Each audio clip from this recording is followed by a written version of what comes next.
네, 욥기 5장 1절부터 27절은 4장에서 이어서 욥의 첫 번째 친구인 엘리바스가 하는 말입니다.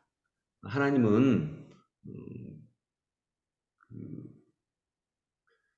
모든 사정을 다 찾고 들어주시고 해결책을 주시는 분이시니 욥 네가 지금 이렇게 어리석게 하나님께 불평한 것처럼 불평하지 말고 하나님을 믿고 의지해라라고 하는 말입니다. 옳은 말입니다. 전혀 틀리지 않는 말입니다. 그러나 이 말은 욥에게 큰 힘을 주지 못합니다. 그리고 결국 이 옳은 말을 한 엘리바스도 나중에 하나님으로부터 꾸중을 듣습니다. 여러분, 하나님은 우리가 인간의 지식으로 알아차리기에는 너무나 크신 분입니다. 오늘 저에게 주신 말씀도 18절 말씀입니다. 하나님은 찌르기도 하시지만 싸매어 주시기도 하시며 상하게도 하시지만 손수 낫게도 해주신다. 아멘. 어떤 사람이 그 옛날에 자전거를 한 대 샀다고 합니다. 지금으로 말하면 굉장히 소중한 큰 그 좋은 자동차를 산 거하고 비슷합니다.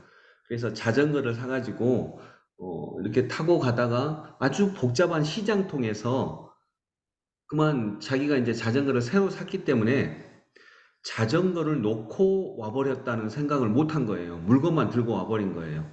그래서 이제 그 사람들이 많은 시장통에 자전거를 그것도 옛날에 열쇠도 없이 이렇게 시장통에다가 자전거를 놓고 왔으니까 자전거를 어떻게 됐겠어요? 뭐 이름표를 써놓은 것도 아니고 내가 자전거를 놓고 왔다는 생각이 그 다음날 난 거예요. 어떻게 됐을 가능성이 높을까요? 없어졌어.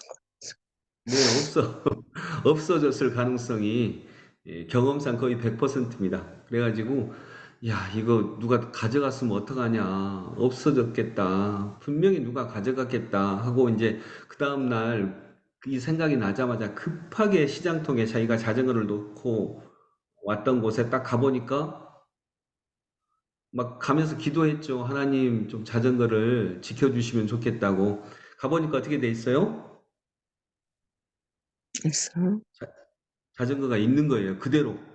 하루가 지났는데도 누구든지 들고 갈 수도 있는데. 그래서 자전거가 그대로 있으니까 너무 감사하고, 야, 하나님께서 지켜주셨구나. 하나님께서 정말 내 마음이 이렇게 속탈 줄 알고 하나님이 지켜주셨구나 하고 너무 감사한 것입니다. 그래서 기쁜 마음으로 하나님께 감사하고 찬양을 하면서 자전거를 가지고 그 교회까지 갔어요. 그래서 이제 왜 갔을까요? 교회까지?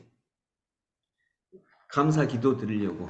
그래서 이제 교회 앞에다 자전거 놓고 감사 기도를 간절하게 드리고 하나님 정말 감사합니다 하고 딱 왔어요. 바다 교회에서 감사 기도 드리고 나와 보니까 자전거가 없어졌어요. 그때 훔쳐가 누가 훔쳐가 버린 거예요. 뭐 이건 이제 만든 얘기입니다. 어떤 얘기냐? 하나님은 이런 분이야. 하나님은 분명히 이렇게 해주시는 분이야.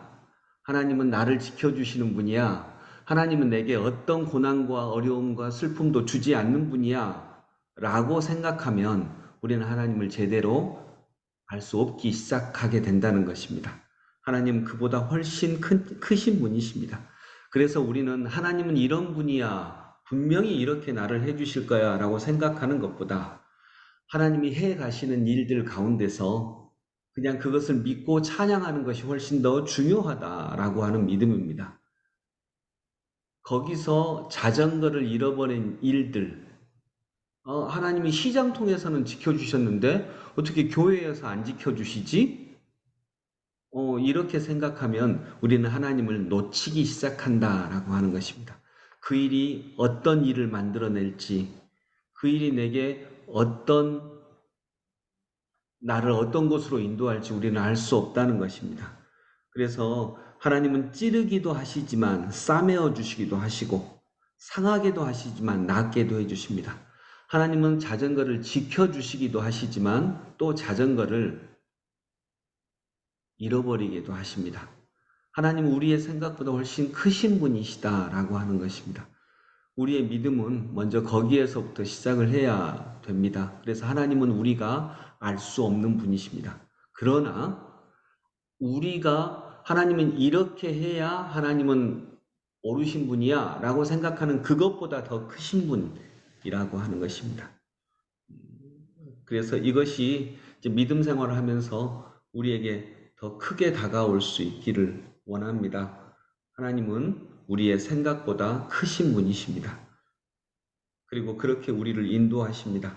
그래서 여러분, 우리가 어떤 일을 만났을 때, 어떤 과정 속에 들어서게 섰을 때 쉽게 되는 것은 아니지만 그런 하나님, 그분 자체를 찬양하면서 그 속에서 우리를 인도해 가시는 하나님을 만나실 수 있기를 원합니다. 어떤 경우에도 하나님을 놓치지 않기를 원합니다. 그러면서 엘리바스는 하나님을 그냥 기계적인 분으로 생각을 했던 거죠. 하나님은 이러신 분이야. 그러니까 네가 고난을 받는데 너가 회개하면 하나님이 용서해 주실 거야. 너가 분명히 잘못한 일이 있으니까 고난을 받지라고 기계적으로 생각을 했습니다.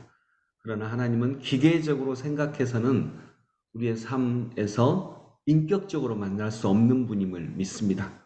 오늘도 우리가 만나는 하나님, 때로는 찌르기도 하시지만 때로는 싸매어 주시고 때로는 아프고 상하게도 하시지만 또 때로는 손수 낫게도 해주시면서 우리의 삶을 이끌어 가시는 우리 하나님, 그 하나님과 만나며 찬양하며 어떤 모습으로 우리에게 다가오실지 모르지만 그 하나님을 믿고 의지하는 저희들의 믿음이 되기를 소망합니다. 기도하겠습니다.